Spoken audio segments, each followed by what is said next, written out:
Welcome back to another episode of the Weigh-In Podcast with myself, Bunce. I've got Steve the Rocky Roach, Sugar Ray, and Big Nige, who also fronts the When Fists Fly boxing channel. So make sure you hit these guys up. What's happening, guys? Wagwan, talk to me. Wagwan, Nige. How you doing, bro? I'm good, my bros. I'm good. How we doing, lads? How we doing?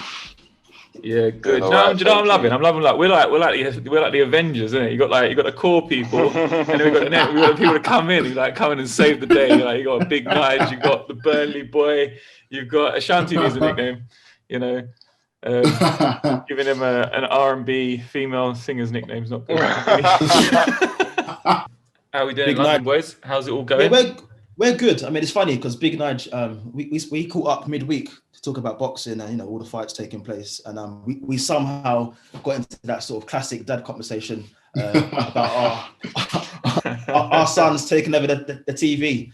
So in my household, you'd have the Weigh-In Podcast, we'd have all different boxing channels. Yeah, you also got like Paw Patrol and Cocomelon, and we're saying the same things, man. So yeah, that's cool. it. Well, what's the kid's favorite choice of song at the moment? That's a good question. Don't be shy, Nige. Don't be shy, man. You was humming it earlier. He likes Twinkle Twinkle Little Star. He does the little fingers on his website. The classic, Grammy Award winning. Yeah. You thought they would have wrote a few new fairy tales, what they called nursery rhymes. They just repeat it over and over again. Nursery rhymes. Are you telling me that Baby Shark has been like displaced from the top? Because I remember my nephew growing up, Baby Shark was like just absolutely running riot. He's 3 now. He still can't listen to Baby Shark, but when he was 1 and 2, Baby Shark just had a stranglehold on the kids' chart hits. So it's still there. Baby Shark, it's still there. Yeah, he had to get cancelled. Top five. Baby Shark had to get cancelled. Listen, Baby Shark have to dig up some dirt on that little shark, man. Get rid of it. We said the shark got a call from WADA. Oh yeah. Some dodgy tweets from back in the day. Dug them up. Oh man. Mate, only on the Weigh-In Podcast can we start our boxing channel or boxing show. Sorry, talking about nursery rhymes. But look, let's kick things off with the action that took place at the famous York Hall, Bethnal Green, on Saturday night. There was a big British title fight between Felix Cash and Denzel Bentley. Felix Cash there stopping Bentley in the 3rd round to add the British. Go on, Andy. Do you want to read your headline that you wrote? I know you want to. Mate, Cash is king. Or we can say Cash rules. But look, Felix Cash there. Felix Cash definitely dominating Denzel Bentley to not only add the British middleweight title, but also retaining his Commonwealth crown. Guys, talk to me about this one, because on paper it really was a 50-50 clash. But it let's be real here. It really did turn into a dominant display from Cash, really blowing out Denzel Bentley apart with power, with his delivery. I didn't see anything from Bentley at all. Didn't see anything to say, I'm here to win this title. I think Cash just set the pace on him as soon as the bell went. The size difference, my goodness. Like, he just physically dominated him from the get-go. He didn't allow Denzel to get under his feet. You could tell, like, whenever Denzel was punching, it was always, like, off his feet. He wasn't, like, standing his ground, popping any shots. And Cash showed him no respect and took all his respect. And listen, kudos to Cash, man, because I was rooting for Bentley, but my goodness, what a game plan. He pressured him from the get-go, didn't allow him to find his feet. And some people were saying it's early stoppage from the ref, but the way those first 3 rounds were going, I didn't mind that fight getting stopped, because he just prevented him from taking more damage, because Denzel wasn't showing any other signs of that improving, unfortunately. You know, the key word from Felix Cash all fight week was levels. He kept saying levels, and it proved to be true, man. Like there was a definite level there. Do you know what I mean? Denzel Bentley is probably about the British level, I would say. He's a good British standard right now. And Felix Cash is beyond that. I would say he's sort of European, maybe even going beyond European. I think he would easily win the European title right now. I think a really good fight would be Liam Williams against Felix Cash. So that kind of shows you where where Felix Cash is. But yeah, Denzel Bentley, man, he wasn't strong enough to that. Like Cash could just walk through him. Do you know what I mean? He could just the physical strength, the power, and Denzel Bentley was having to work and do things that he's not really used to doing. He was having to box on the back foot and sort of like trying to evade shots, and that's not his game. And and that's not what he trained for. And his game plan got taken away from him, and he got chopped down easy. I'd be lying if I didn't say I was gutted for my guy, man, because obviously I know him personally. You know what I'm saying, but he just fought the wrong fight. Cash took center of the ring and literally applied tactical pressure, feints, tight guard. I thought Bentley boxing on the back foot, his hands were down way too much. He was open for a left hook. He caught him on a left hook. He caught him with a left hook shot. And at first, I thought he wobbled him, but then the second, I thought he was off balance. But then when I looked at the replay, he wobbled him from round one. And from then on, it was already an uphill battle. So, yeah, man, I'm gutted for my guys still, I'm not going to lie. But, yeah, he should have just took... it's easier said than done. Obviously, none of us are boxers, but the performance he put in against Hearn in the second fight, where he took center of the ring and implemented his presence, that was what he did. He done complete opposite in this fight. And I think he did give Cash a bit too much respect. And obviously... I didn't see an early stoppage. I'll be honest with you. If anything, I expected it to go later on in the rounds. But boy, I feel it, man. I feel it still. Do you think it's a case of Cash is not way too big, but you think it's a case of Cash being very big for his division, or do you think Bentley was just undersized for that fight, or do you think Bentley's undersized for that division? I think it's a bit of both at this point. I think. I think Cash is. You can't argue with it. Cash is a very good fighter. Do you know what I mean? On last night's showing, because Denzel Bentley's a very good fighter, and he just he just dealt with him. So it's just frustrating when that happens. When you kind of meet up against someone for the British title who's just like he's on that trajectory to go maybe to world title glory. Like Felix Cash is on that kind of trajectory right now. And to be a world champion in the middleweight division, you need size, you need strength, you need power. And you need all those kind of physical attributes before you can even get a look in at the world stage. And Felix Cash has those things. You know what I mean? He's got that world-class size, world-class strength. He just needs to now put it all together and hopefully get a bit of luck in terms of matchmaking. But he's that guy, you know what I mean? He's well schooled as well, man. He's well schooled. He was on the GB team for 3 years. So he's boxed at a lot of international events against different type of opponents. So all of those come into factor when obviously you're turning pro and you're just going through the gears. So credit to him. I wish him all the best, and all the best to my guy Denzel. We come back stronger. Right? Simple as.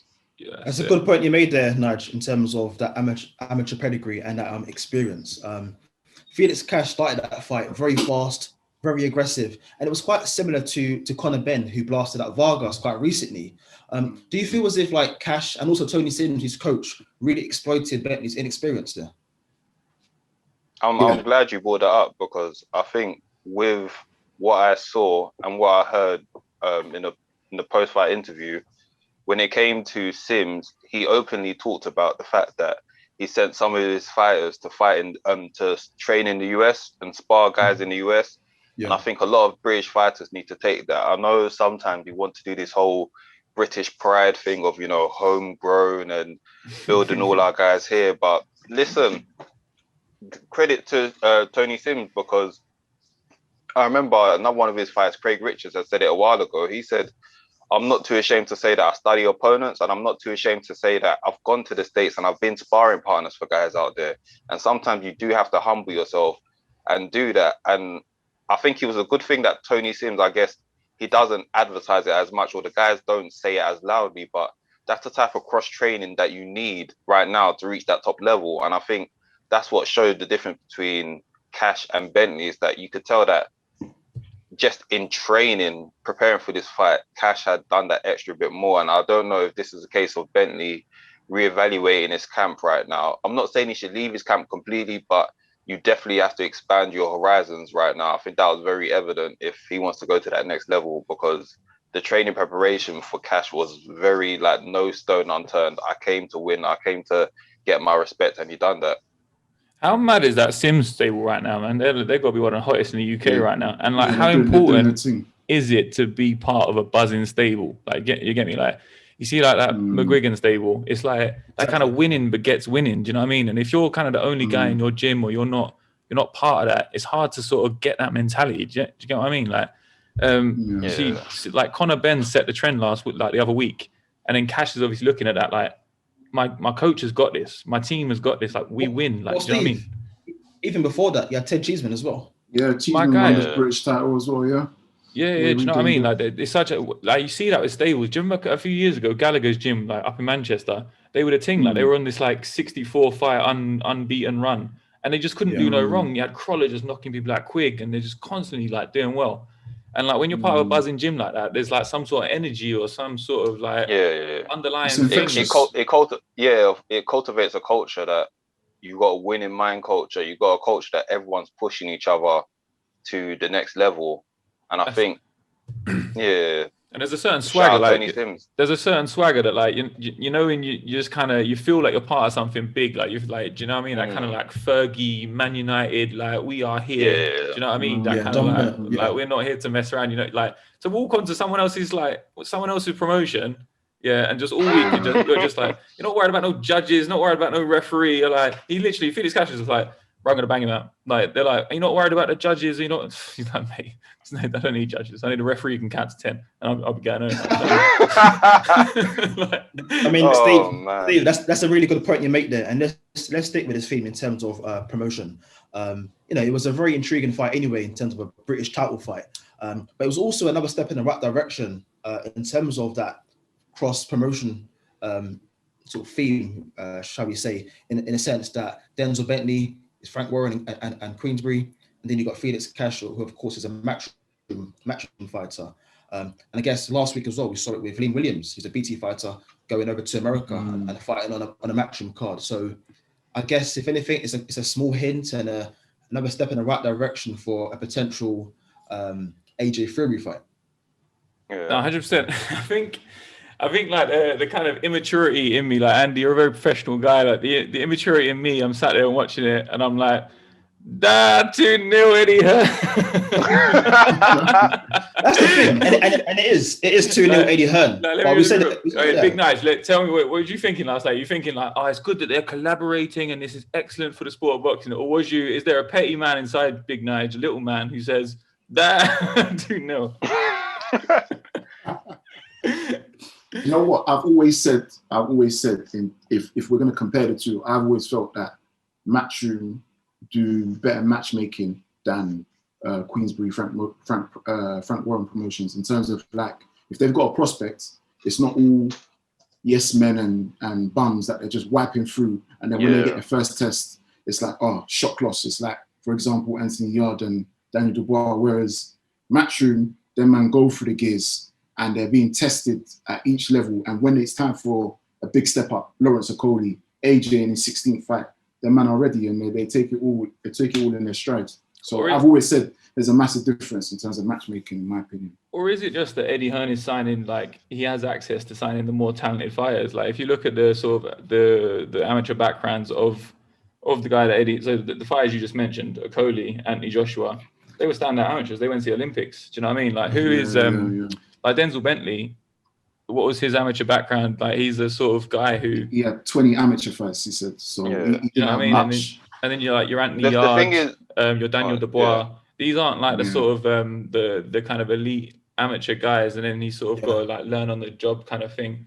Yeah, so I think the issue is that Frank Warren gets a lot of rough diamonds, but the issue is sometimes is that we've said it on this pod and we've said it in the chat sometimes. Yeah, he mismanages a lot of the guys, or he doesn't promote them properly, because even like Nige mentioned, Yard and Dubois had their losses, but they lost to Frank Warren guys as well. But the way Frank Warren wasn't promoting the other two guys, that was the perfect opportunity for Frank to be like, look how good my stable is. My guy be another one of my guys. But instead, he was sulking. And it was just like, listen, you are meant to, right now, you're meant to be. It was unfortunate that the Dubois lost, but Joyce hype train, jump aboard. But he was out there being upset, and it's like, it's ridiculous. At that point, he couldn't hide it. Yeah, it's true. You are meant to pick up the ball and say, You got to I'm do upset that. that one of my guys fight, but guess what? Another one of my guys won, and I've been saying this for a while. What Frank needs to do is what Barry Hearn did. He gave the reins to his son, and he said, "Listen, I'm a bit too outdated for this industry. You take this forward for me." And I think Frank needs to find a protege somewhere where he needs to teach him the game, but let that young protege that has new ideas take Queensbury forward. Because right now, you can't. It's a young man's sport, and it's not just fighting, but promotional wise. And Frank does a lot of old school promotional stuff that even we say in a group chat sometimes, like, why is it taking this long to do certain things? I even said yesterday they done a gloves off, face off yesterday with Denzel and Cash, and they released it literally a day before the fight. You're meant to be releasing that like 2 weeks before the fight to get the audience in. Like, this is simple stuff. We're not even promoters, and we know that. We learned this from Floyd. You're meant to do those promotional packages from months out. 100%. HBO has set the blueprint. Is there more? Is there more Frank Warren could be doing? Because it does look a little bit one-sided. Because I'm watching this. I'm watching this like Eddie Hearn, Frank Warren thing. Yeah, and do you know what it reminds me of? It reminds me of that time. It was like Adrian Broner, Paulie Malignaggi, and it's just getting embarrassing. Do you remember after the fight? Let me play. What's that? I beat Paulie. I left with his belt and his girl. That's what it reminds me of, man. Anyone can get it. He's doing his thing on him, man. And so like I'm thinking, yeah, like I wanted to ask, like, is there more he could be doing? Because I liken us to Frank Warren boys. You know what I mean? We're not those bastards over at IFL TV. We ain't got the resources. You know, we live off like my banter. You know, Andy's professionalism and Ray's unaddressed. Anger issues. So like, that's what keeps us competitive. So like, what could Frank Warren be doing to try to keep competitive in the same way that we do? Do you know what I mean? Oh man, I think it's a case of being more on promotion, like digitalized promotion. I think Eddie saw it from early that a lot of promotion is now digital. They're more active on the social media game. But my thing I don't understand, especially with a big machine like BT behind you, how is no one in Frank's ear like hire someone to be managing this for you? There's the content is there, the fires are there, and even on his part, like I said, you acting sulky and upset when one of your other fighters lost, I would understand. Like him being upset because Denzel lost against a Matchroom guy, I understand. But like when, for example, great example yesterday, Lyndon Arthur, he won that fight, and what one thing I do like what they're doing is that they're starting to put him on more broadcasting now to show his face more. But what I feel like they keep on pushing this narrative of is Yard versus Arthur rematch. And I'm like, Frank, you're dropping the ball again. You are meant to be promoting Lyndon Arthur going for that world title against Joe Smith. He's ranked number 3 in the WBO. Why the heck are you still talking about a rematch when the bigger chess move is get Arthur that world title shot? And if Arthur can do well in that world title shot, that rematch is there. Like, how long have I been saying this? And the fact that Frank still hasn't realized that, it's like you're still hanging on to Yard being this cash cow, that you're mistreating your other light heavyweights that are ahead of him.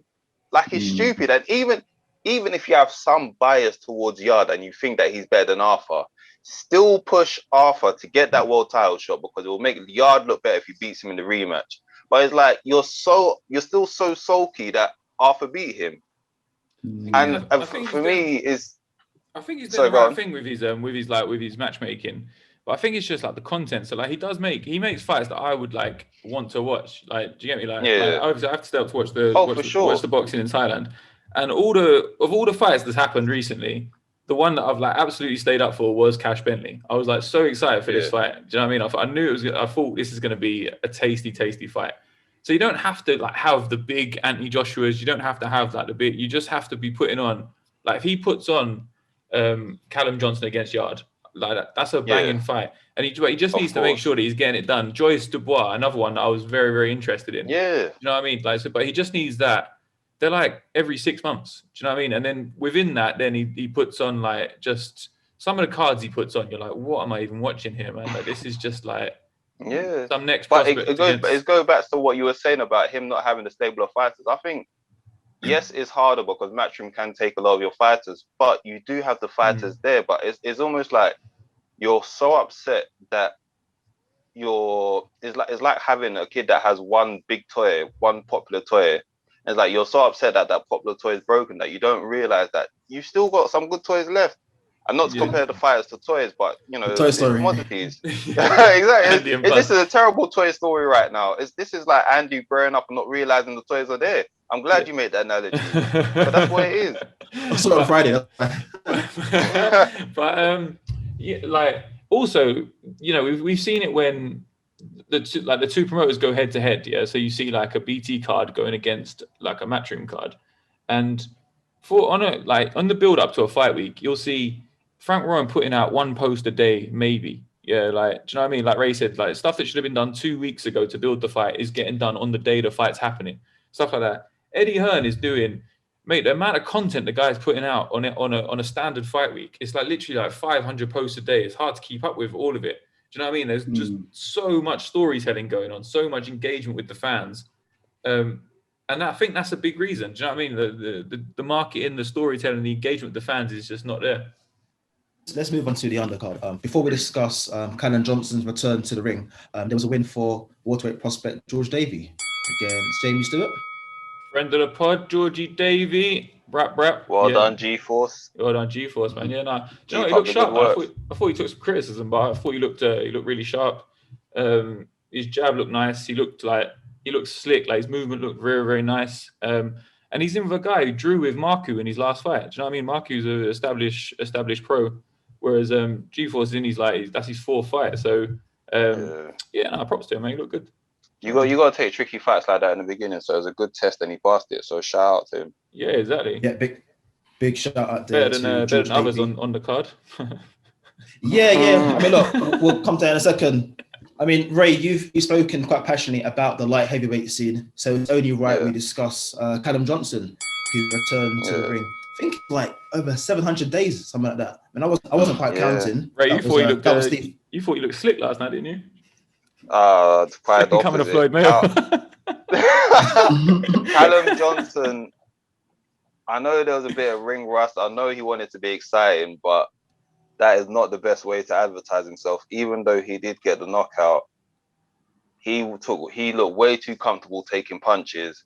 And if you want to go up there with the big boys, call out the Yards, call out the Arthurs, and then go on to call out the Buatsis and Craig Richards of the world, you need to find the right balance of being exciting and also going for the finish. I know. And listen, credit to him though. I know he's been out for a long time, but I still have to be critical of the fact that he nearly got dropped in that. He did nearly get dropped, but can you see why that happened? Like, do you know what I mean? He's chomping at the bit. He said all week, he's like, I've got to look good here because like my name's not being out there. If he came and jabbed and moved and slicked and and went to a points decision, I think that's way worse than what he did last night. Last night was fun. Like, no, of course, but it's balanced though. Like he could have put that geezer on the end of a jab last night and sort of that, and won very, very comfortably. But he came out like a man possessed. Like he was like, do you know what I mean? Just bomb him out, bang, bang, bang.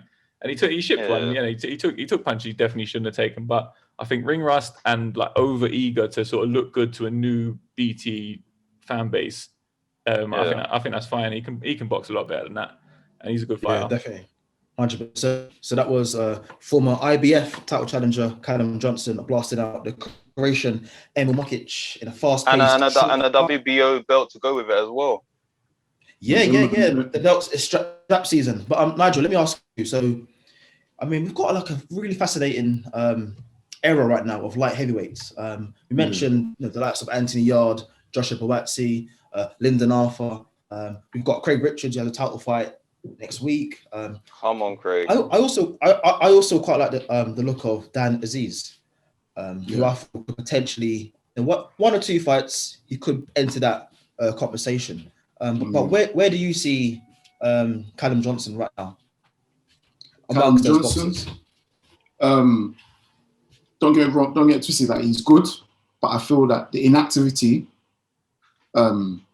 has basically kind of shot himself in the foot because now all the others who were behind him are now, if not on par with him or gone further than him, if you get what I'm saying. So at one point he was British champion and then went to go fight for a world title. At that point, he was the best in the division in the country.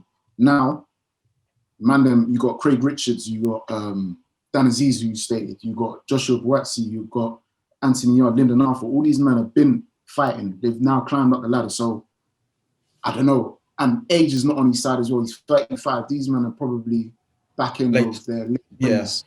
Yeah. So all those kind of things are going against him. But one thing he does have above all the others is experience. He's well schooled in terms of amateur. So that still might be his advantage, but we don't know how long that advantage might last because these men are catching up. You got Joshua Buatsi moving out to America, being trained by Virgil Hunter.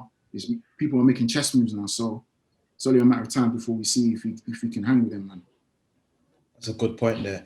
Let me throw a little curveball here. Do you feel Callum Johnson could even struggle against someone like Shaq and Pitters?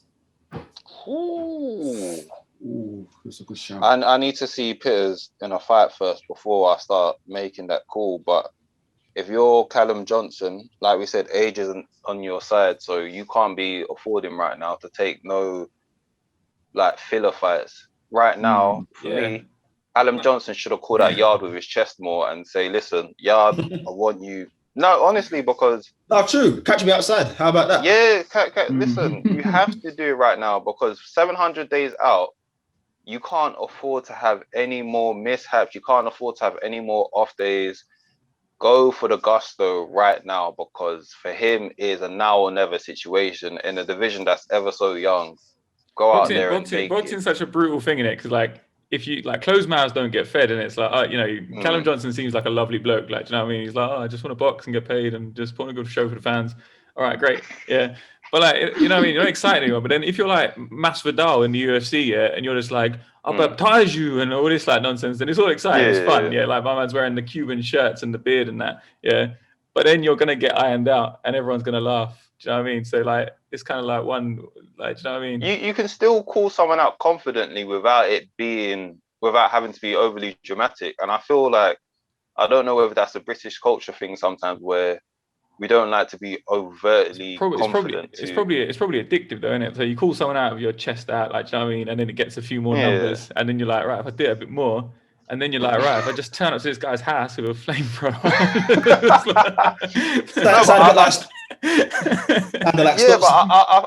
I feel like Cash done a good example of that yesterday when he called out the Williams and the Eubanks. Cash was just like, it was a nice quiet confidence. Cash didn't need to be like, oh, and I'll have you and I'll have you and I'll have you. He was just like, listen, I'm ready to go European level now. I need that big step up. I think I'm ready. Williams, Eubank, I'm coming for you. Like that nice quiet confidence is the perfect balance of you don't have to break the mold of you being cocky, but I want some. No, true. I think, but then I guess at the same time, I guess there's levels and there's timing and how you do that. Because I'm going to move on to the heavyweight scene now, and we've seen someone like David Adeleye, who's a highly rated heavyweight prospect. But he's calling out Nathan Gorman. So it's like, well, based on last night's display, I'm thinking, boy, Dave, you got to take some time and do your homework. You know what I mean? As David Hayes said. But that's what David Hayes said last night. Do your homework, study the likes of all the other heavyweight greats before you want to take on someone like Nathan. And it's exactly what I mean. Like it's like boxing in this kind of new age with like social media. You caught between a rock and a hard place, isn't it? Because you need to be calling people out. But then if you call people out and you get that attention, like Adeleye, like he looks the part, you know what I mean? He talks well. He's obviously got a physique and that. And then he was boxing well. So he's got eyeballs on him. But then on the flip side of that, one bad performance and the whole of Twitter just shut down on him last night. It was just like, this guy's going to beat him. What? Nah, he's a bum, blah, blah, blah. So, no, deservedly so though. But the difference is we're talking about guys that have put in the performance and then talk. Whereas Adeleye was, exactly. Whereas Adeleye is like, you talked before, you committed a robbery that I nearly called 999 over. And then you wanted to talk big again. I think there's a difference between what we're trying to say is if you win big, talk big.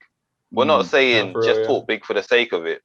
Yeah, I agree. He looked bad though, innit? Can we just have a moment on it was bad. Bro, it was terrible. It was absolutely terrible, bro. Like, no, do you know what's mad as well is this brother's been talking as if he's the shit from day, like he's sparring with Fury, sparring with Joshua and all of that. And he's been calling out David Gorman, Nathan Gorman, Fabio Wardley, all them, man. And Gorman said, let's see how this brother does against Sokolowski. Guess what? Man struggled. And what's jokes is, amateur. What's jokes is Gorman knocked out Sokolowski when he was 19 in 4 rounds. And then he's, do you know what annoyed me? In his post-match interview, he said, his trainer said that he was up on points. That's why he didn't No. You know, he's in denial, bro. He's in denial. Definitely in denial. Don't lie, bro. His trainer must have slipped the judge a paycheck. Yeah, his trainer must have slipped the judge a paycheck. Yeah. He's in front. Yeah, I mean, that was a 6-round fight. I gave David, maybe 1, if not 2 rounds, if I'm generous. Bro, I gave him 1, bro.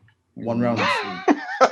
Nige is upset. You get 1 for showing up, bro. You get 1 for just turning in the ring. A for effort. Yeah, I mean, immediately after that fight, David was asking for a rematch with the same opponent.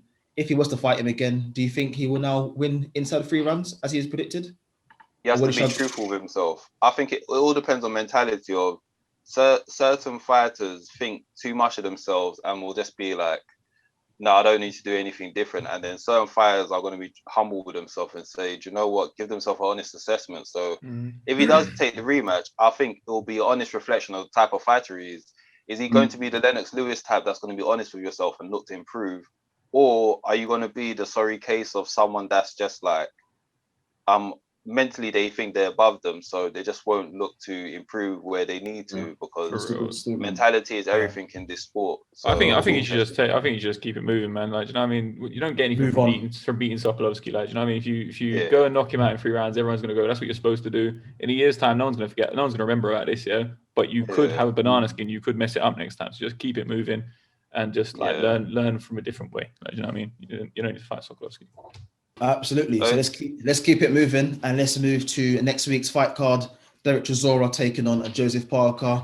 We've only got a few minutes here on the show. So guys, let's quick predictions. Let's start off with Chisora Parker. 12 rounds at heavyweight. Who do you see winning that fight? Chisora. Sugar Ray? Oh, wow. Parker. Threw me off there, Steve. Still.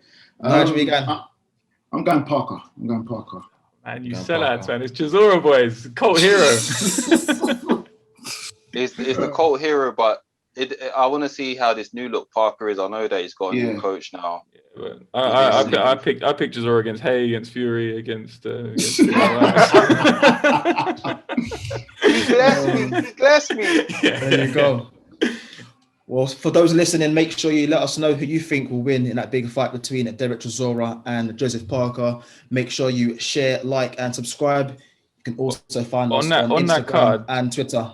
On that card, one last one. Are we excited for it yet? We had Ashanti on about a month ago, and he was like, "It's a bum card." We'll come to that in a very second. I just want to get your predictions on Katie Taylor against Tasha Jonas, which is for the WBC, WBA, IBF, and WBO lightweight titles. These women be killing it, man. Very, very quickly. Taylor Jonas, how do you see that one going? I got to go with my Irish sister, man. Katie Taylor all the way, but Natasha Jonas is a good fighter, and I'm looking forward to that one. Nige? I'm going Taylor as well, but I reckon Jonas will push her to deep waters before she has to get hopefully. And Ray? I'm on the fence. I think Taylor's the favourite, but Jonas got something in her that you never know. She might be the spoiler to the pie that no one asked for. You're the hipster of boxing. I gotta tell you, bro. You always go against the grain, bro. You never go the popular route, bro. You're gonna grow a mustache, man. Well, to answer your question, Steve, we are looking forward to that fight. I think it'll be a good one. Ashanti says Bivol win 3. We will discuss the show at a later date, or make sure we have a recap next week. But big shout out to Craig Richards. Fingers crossed you can pull it off. Can we remind everyone as well? There is a Uber Eats bet on this show. If Bivol wins, Ray's got to buy Ashanti his Uber Eats of his choice, and vice versa. Jeez. So Ray, get your orders in. I hope you've got Ashanti's address so you know where to send it to. Listen, you know what I mean? And he looks like he could put some Uber Eats away. So like, really ready for this. when Richards wins, I want my apologies. I want my flowers, and I want my flowers for Richards as well. I said for Richards as well. I'm Gavin Richards as well. So yeah, let's see. Ooh. Well, thanks guys. You're listening to the Weigh In podcast. Make sure you check us out next week where we catch up on all the big fight action. That's all we got time for. Peace. Peace. Cheers, boys. Peace and love, people. Love.